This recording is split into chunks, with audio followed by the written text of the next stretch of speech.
Jangan lupa subscribe, like, and share. Maulaya salli wa sallim daiman abada ala habibika khairil khalqi kullihim. Bismillahirrahmanirrahim. Assalamualaikum warahmatullahi wabarakatuh.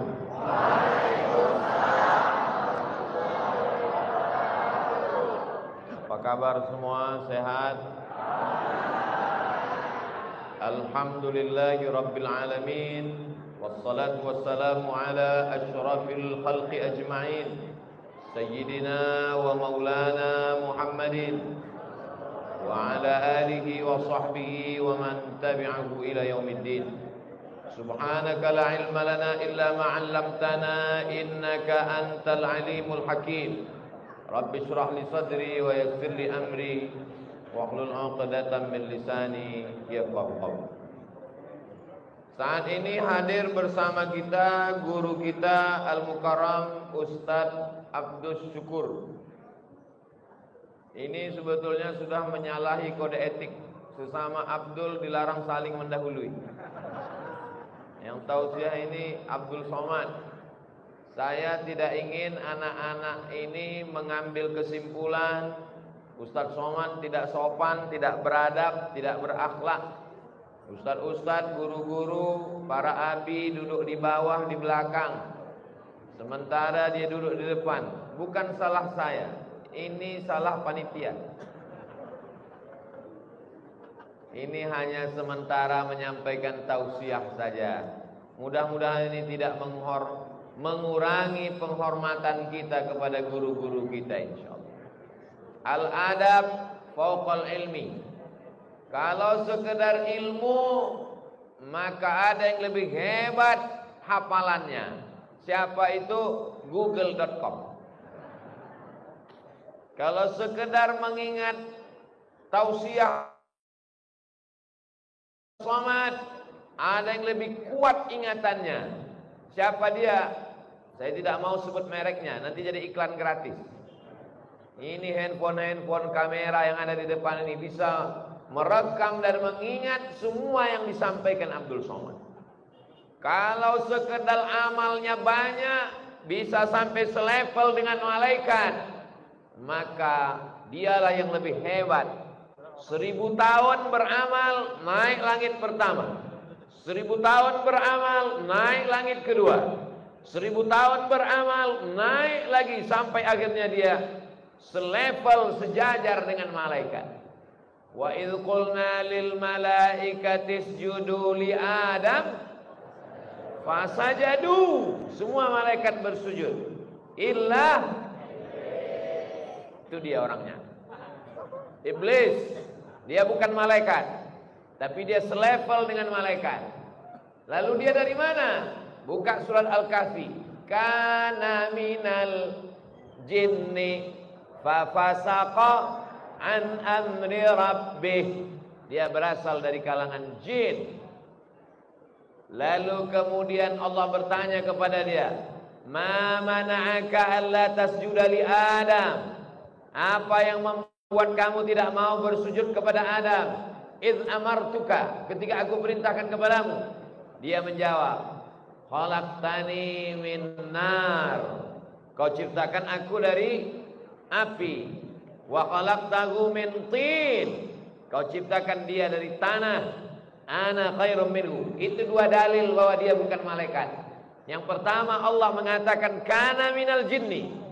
Yang kedua dia ngaku khalaqtani min nar, dia dari api. Sedangkan malaikat dari nur. Apa bedanya? Yang satu nar, yang satu nur. Nur cahaya, nar api. Setan, iblis, jin diciptakan dari api. Sedang malaikat dari nur. Manusia semua ini diciptakan dari tanah. Warnanya hitam, baunya busuk, letaknya rendah, diinjak tapak kaki. Tapi kenapa saat ini bisa dia naik ke atas? Ini karena kemuliaan Al-Qur'an. Abdul Somad bisa duduk di sini tidak hafal Quran.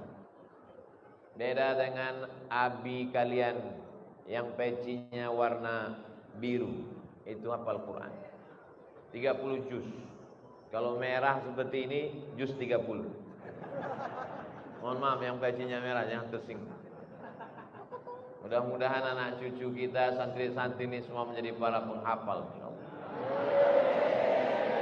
Malam Senin, malam Selasa, malam Rabu, malam Kamis, malam Jumat, malam Sabtu.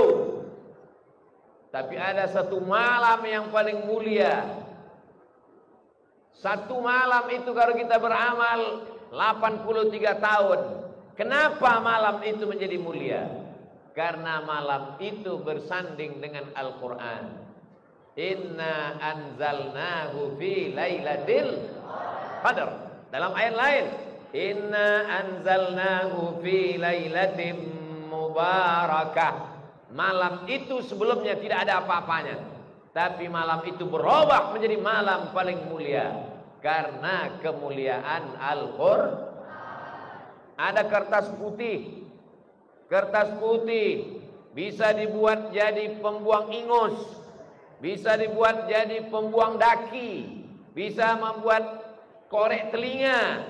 Tapi begitu dituliskan di kertas itu, ya ayyuhalladzina amanu taqullaha haqqa tuqatih wa la tamutunna illa wa antum muslimun. Setelah ditulisnya dengan kaligrafi yang indah, lalu dengan sengaja dia usapkan ke hidungnya, langsung ditangkap Bapak Babin Kamtipmas. Kenapa? Penistaan agama karena melecehkan Al-Quran. Kertas yang sebelumnya tidak ada apa-apanya bisa menjadi mulia karena Al-Quran.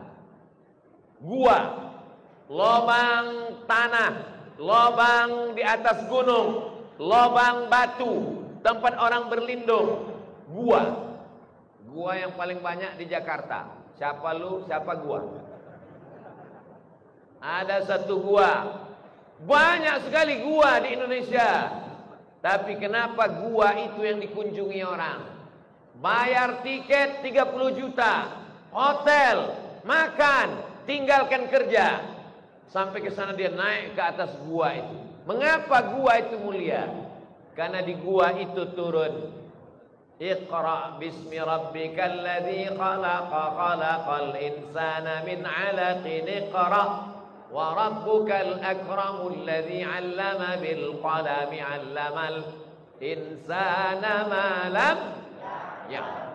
Gua menjadi mulia karena Quran.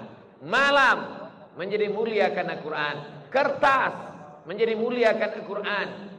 Tembok yang lain biasa saja. Tapi kalau tembok ini tidak ada yang berani menyentuhnya tanpa wudu, tak ada yang berani menginjaknya, tak ada yang berani melangkahinya. Tembok menjadi mulia karena Quran. Maka kepala anak-anakku ini menjadi mulia isi kepalanya insyaallah sesuai dengan doa Allahumma arhamna bil Quran. Tapi ngisi Quran ke kepala itu tidak sama dengan mengisi film ke dalam handphone. Kalau ngisi film dalam handphone cukup dengan download 10 menit masuk. Saya sudah download 1 jam kok nggak masuk Pak Ustadz, paketnya nggak ada. Perlu 3 tahun. Nggak hafal 3 tahun, 6 tahun. Nggak hafal 6 tahun, 10 tahun. Nggak juga hafal, ganti kepala.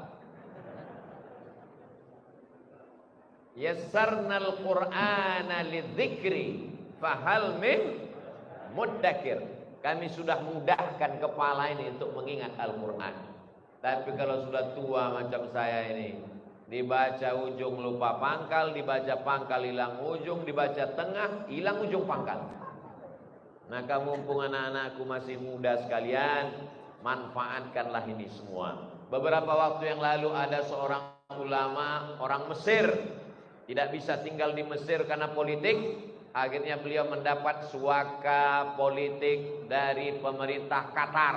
Dia menjadi ketua ikatan ulama seluruh dunia, namanya Al-Imam Al-Ustadz Ad-Doktor Profesor Syekh Yusuf Al-Qaradawi.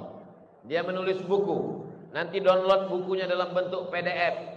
Judul bukunya At-Tatarruf Al-Ilmani fi Muwajahatil Islam Namuzaj Turkiya wa Tunis. Ulang Pak Ustaz.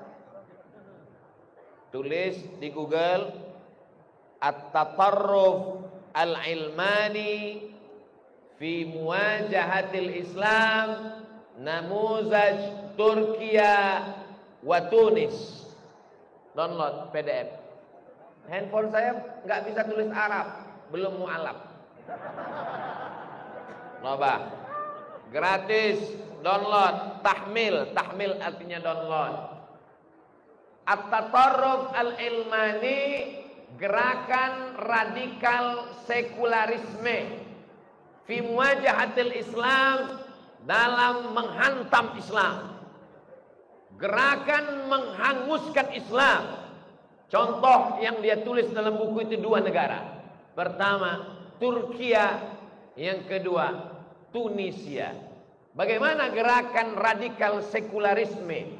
Pertama, masjid ditutup, masjid dijadikan museum. Yang kedua, tidak boleh pakai bahasa Arab. Azan pun tidak boleh pakai bahasa Arab. Bayangkan kalau sampai azan di Jakarta pakai bahasa Betawi. Allah,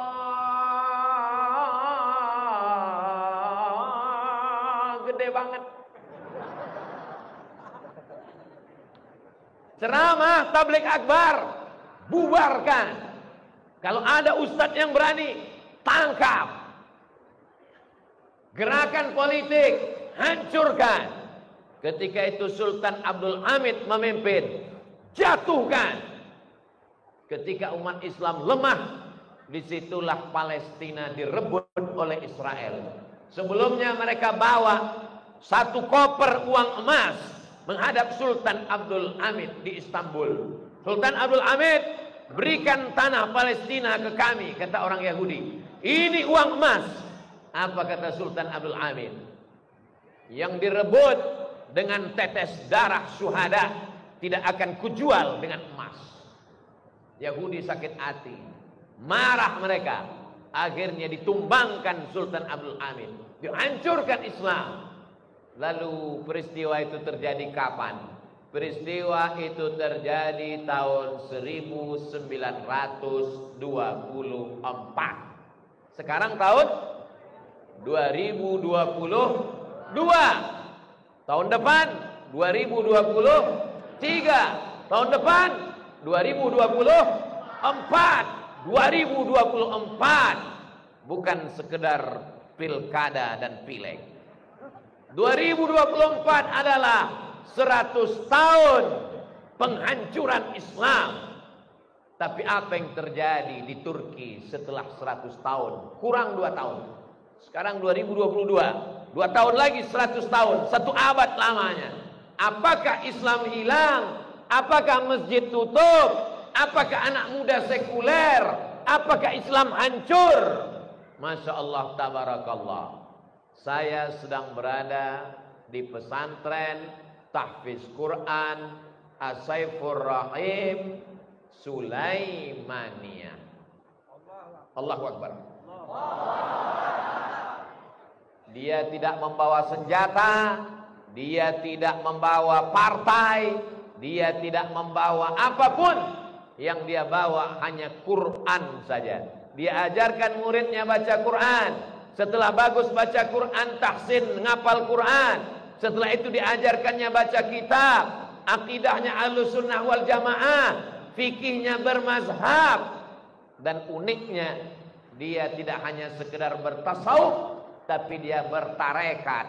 Tarekatnya adalah Naqsyabandiyah. Dari Imam Bahauddin Naqsyabandi, sanadnya sampai kepada Sayyidina Abu Bakar Siddiq, sampai kepada Sayyidina Maulana Muhammad sallallahu alaihi wasallam. Akhirnya setelah 100 tahun apa yang terjadi? di mana-mana pondok pesantren. Walaupun kota itu kota kecil, muslimnya minoritas. Yang berdiri adalah pesantren tahfiz Quran Sulaimaniyah. Dari Turki sampai ke kota kecil di Sumatera Utara. Orang Islam di sana minoritas. Nama kotanya Pematang Siantar. Ustaz kok tahu? Saya yang meletakkan batu pertamanya. Dari Turki begitu jauh sampai. Jadi hari ini saya sampai kemari, pahalanya mengalir kepada Syekh Sulaiman Hilmi Tunahan. Allahumma firlahu warhamhu wa'afihi wa'afwan. Beliau tidak perlu doa saya. Tak perlu beliau pada bacaan Al-Fatihah yang saya baca. Kenapa? Karena muridnya dari mulai seluruh kutub utara, kutub selatan. Hanya beberapa negara saja yang dia tidak bisa masuk. Di mana yang tak bisa masuk? Israel. Israel tentu tak bisa buat tahfiz Quran. Di mana lagi? Korea Utara. Selain daripada itu bisa semuanya. Ustaz Somad jangankan mau ke Korea Utara, Singapura aja nggak masuk. Allahu Akbar. Sebelum kalian sebut, bagus saya sebut duluan. Pelajaran. Seandainya ada gerakan ingin membungkam masjid, ingin menutup masjid, ingin menghapuskan bahasa Arab, ingin menghilangkan Islam, ingin menjatuhkan, maka satu-satunya jalan sudah ditunjukkan Allah. 100 tahun tetap bertahan, berpegang dengan Al-Qur'an. Contoh nyata, real.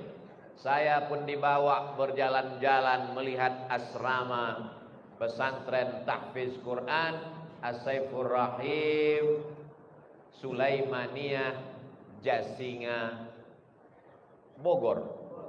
Masuk Bogor. Saya sangka kita sudah di Istanbul tadi. Ustaz Somad, ini kamarnya. Oh, ini kamar santrinya. Iya. Lemarinya mana? Kenapa cuma ada tempat tidur gak ada lemari? Lemari santri ada kamar khusus. Isinya loker lemari saja. Saya tidak komen, saya diam. Dalam hati saya beda sama saya dulu. Saya dulu di situ tidur, di situ kolor bergantungan. Tolong nanti sebelum diupload yang cerita ini dipotong. Oh, kenapa kamarnya bersih wangi? Karena pakaian yang bau berkeringat tidak disatukan dengan tempat tidur. Sehat. Jadi di sini anak-anak bukan cuma sekedar belajar idgham, ikhfa, gunnah, qalqalah, bila gunnah, tapi juga mereka belajar bagaimana cara tidur yang baik, tidak tidur dengan pakaian. Lalu kemudian di mana makanannya? Makanan cemilan, gak mungkin mereka gak ada makanan ringan. Ada ruangan khusus. Satu orang ada satu box. Saya pun mau ngelihat apa isi boxnya. Masya Allah, ada kerupuk, ada keripik, ada minuman ringan. Saya pun langsung lama termenung. Apa yang Ustaz menungkan? Ingat lemari saya waktu di pondok dulu. Lemari saya di pondok 3. Yang bagian atas pakaian, yang tengah bumbu pecal sama ikan teri, yang bawah sepatu sama sendal di dalam menyatu jadi satu. Itulah mengapa orang tua tidak tertarik memasukkan anaknya ke pesantren. Bukan salah Qur'annya, bukan salah gurunya, bukan salah kiainya, bukan salah tahfiznya, bukan salah Qur'annya, bukan salah hadisnya, bukan salah fikihnya, tapi salah manajemennya. Sehingga Quran ditinggalkan mahjura, pesantren dianggap tidak menarik. Ustaz Somad, baru 3 hari yang lalu ada tamu datang ke rumah. Ustaz Somad, anak saya bawa main-main ke pesantren. Terus dia mau pipis. Begitu masuk ke toilet, dia bilang kita pulang. Dia tahan pipisnya pulang ke rumah dan gak mau masuk pesantren.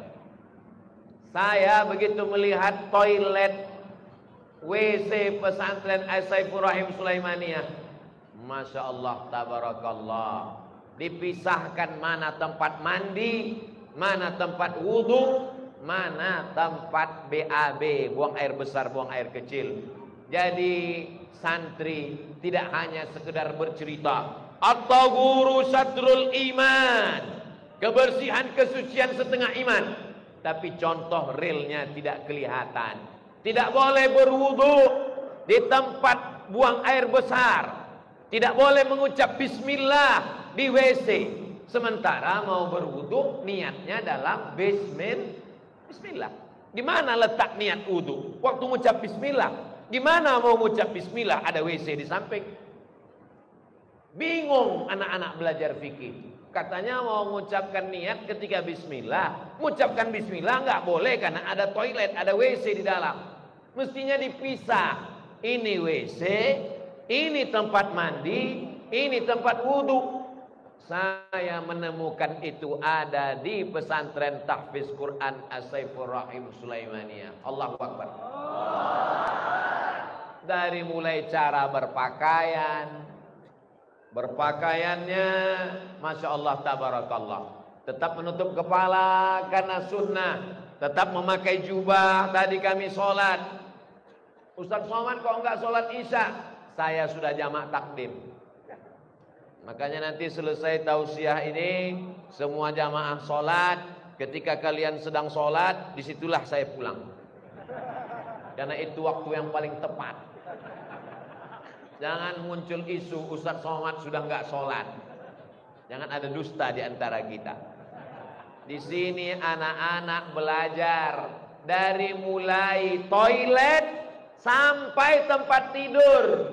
Ini tempat tidur kok enggak ada bantal gulingnya. Bantalnya ada, gulingnya enggak ada. Supaya santri tidak berimajinasi dengan guling. Sampai ke sana. Sampai ke sana. Masya Allah tabarakallah. Saat makan, Ustaz Somad ini kambing, Ustaz Somad ini ayam. Kambing dan ayam ini dipotong oleh Abi. Yang motong Abi. Dalam hati saya, tadi siang saya makan ayam, yang motong siapa? Beberapa tahun yang lalu saya diundang tausiah. Sampai di pinggir jalan kami pun mampir ke rumah makan. Saya ambil daging kambing, saya ambil dendeng, saya ambil goreng ayam. Setelah selesai saya tanya bapak yang ngundang, "Bapak vegetarian ya? Gak makan daging, gak makan ayam, gak makan kambing?" Si bapak ngomong, "Mohon maaf Ustaz Somad, saya gak tahu yang motong siapa. Saya sudah habis saya makan." Sadarkah kita siapa yang memotong ayam kita? Jangan-jangan ayam itu bukan mati disembelih, tapi karena mati tertimpa. Tahukah kita siapa yang motong sapi kita? Apakah dengan nama Allah? Atau dia motongnya sambil ngobrol di handphone? Di telinganya handphone, mulutnya sambil ngerokok. Iya betul. Atib mat'amak takun mustajabad da'wah. Jaga makananmu, maka doamu akan dikabulkan Allah Subhanahu wa taala. Di sini ayamnya, kambingnya, lembunya, jelas siapa yang memotong. Sampai ke sana mereka menjaga anak-anak kita, Masya Allah tabarakallah. Saya tidak ingin menaikkan satu menjatuhkan yang satu. Saya ingin bercerita, wa amma bi ni'mati rabbika fahadits. Ceritakan nikmat-nikmat itu. Kita ingin mengambil inspirasi yang baik-baik. Khudh ma safa, da' ma kadar. Ambil yang jernih, buang yang keruh. Bapak-bapak, ibu-ibu yang duitnya banyak, bisnisnya banyak, meninggal dunia, rumah yang besar dibagi kepada ahli waris. Mobil yang mewah diambil dialer karena baru bayar DP, belum bayar angsuran. Almarhum Bapak Ade Saifur Rahim orangnya cerdas. Orang cerdas bukan yang IP-nya 4. Orang yang cerdas bukan yang IQ-nya tinggi. Siapa orang cerdas? Al-Qayyis, orang yang cerdas mandana nafsahu, dia tekan hawa nafsunya, wa amila lima ba'dal maut, dan dia beramal apa yang akan saya bawa setelah saya mati menghadap Allah Subhanahu wa taala. 47 tahun umurnya, dia pun menghadap Allah Subhanahu wa taala. Tadi waktu kami nanya, berapa umur almarhum waktu meninggal? 47, berarti saya 2 tahun lagi. Umur saya sekarang 45. Walaupun jamaah tetap ngotot bahwa saya 25, enggak apa-apa.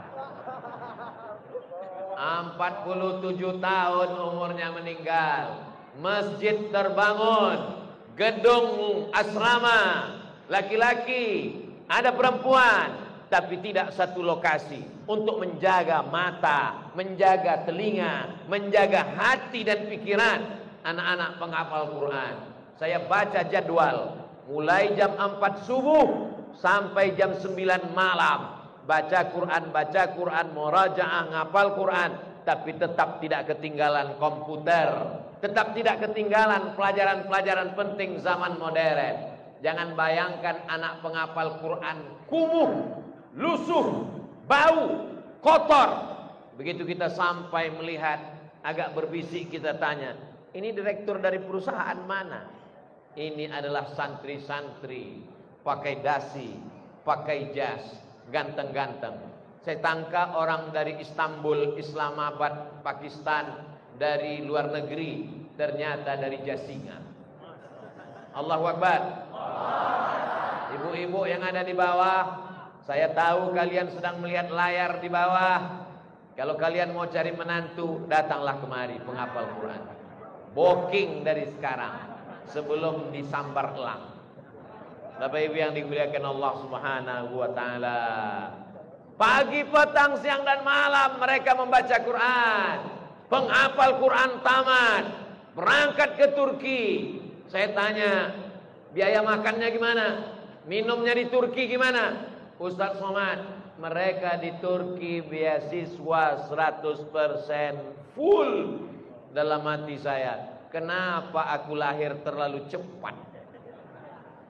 Coba kalau lahirnya agak belakangan, kan enak zaman sekarang bisa belajar di sini. Tapi insya Allah, walaupun kita tidak bisa, anak-anak kita ke depan insya Allah. Amin. Jangan khawatir, yang namanya gerakan sekularisme, liberalisme, komunisme, ateisme, ada namanya orang tidak percaya sama Tuhan sama sekali. Itu namanya ateis. Tapi ada orang yang percaya sama Tuhan, tapi tidak percaya sama agama. Bagi dia semua agama benar. Tuhan itu hanya dipanggil dengan nama-nama yang berbeda. Sinkretisme, menyatukan agama. Maka dia ikut semua perayaan. Semua benar. Dalam Islam kita diajarkan inna dina indallahil. Banyak orang tua yang cemas. Saya takut anak saya murtad. Saya takut anak saya kafir. Saya takut anak saya sekuler. Saya takut anak saya sinkretis. 100 tahun jawabannya sudah diberikan oleh Syekh Sulaiman. Berpegang saja anakmu dengan Quran. Kami buktinya sampai hari ini tegak agama Allah Subhanahu wa taala. Bahkan tidak hanya sekedar mereka di Istanbul, sampai ke Jasinga, sampai ke Sumatera Utara, sampai ke Papua, sampai ke Korea Selatan, sampai ke Eropa. Allahu Akbar. Siapa yang tidak bisa melakukan sesuatu yang baru, maka tinggal ikut saja ijtihad Syekh Sulaiman. Insya Allah dia selamat. Wahai Bapak Ibu, kalau kamu tidak penghafal Quran, kamu bukan kiai, kamu bukan ulama, cerdas, bangun pesantren tahfiz Quran, sediakan masjid asrama, sediakan dapur, toilet, kamar mandi, maka meninggal dunia mengalir pahalanya sampai hari kiamat insyaallah. Saya sudah melihat dengan mata kepala saya sendiri. Saya sudah masuk ke toiletnya untuk berwudu. Saya sudah masuk ke tempat wudu, saya sudah masuk ke tempat toilet, saya sudah masuk ke kamar. Maka silakan datang ke Jasinga, datang ke pesantren tahfiz Quran As-Saifur Rahim Sulaimaniyah Jasingan. Kalau diizinkan masuk. Kalau enggak diizinkan jangan maksa. Saudaraku yang dimuliakan Allah Subhanahu wa taala. Panjang umur, sehat badan. Walaupun saya tausiahnya di sini, tapi insyaallah video ini ditonton oleh saudaraku dimanapun berada. Walaupun kau kerja di luar negeri, untuk apa guna uang banyak kalau di kampung orang tak bisa baca Quran? Pulang, bangun masjid, bangun asrama, jalin kerjasama, masukkan anak-anak penghafal Quran, mati menghadap Allah, liang lahatmu sejauh mata memandang, pahala pagi dan petang mengalir tidak putus. Sampai kapan? Madamatis samawati wal ardh, sampai hari kiamat insyaallah. Adapun tadi kita bacakan Al-Fatihah 1 kali, Qul huwallahu 3 kali, itu sebagai tambahan dan menjadi inspirasi buat kita semua. Mudah-mudahan yang hadir, yang melihat, yang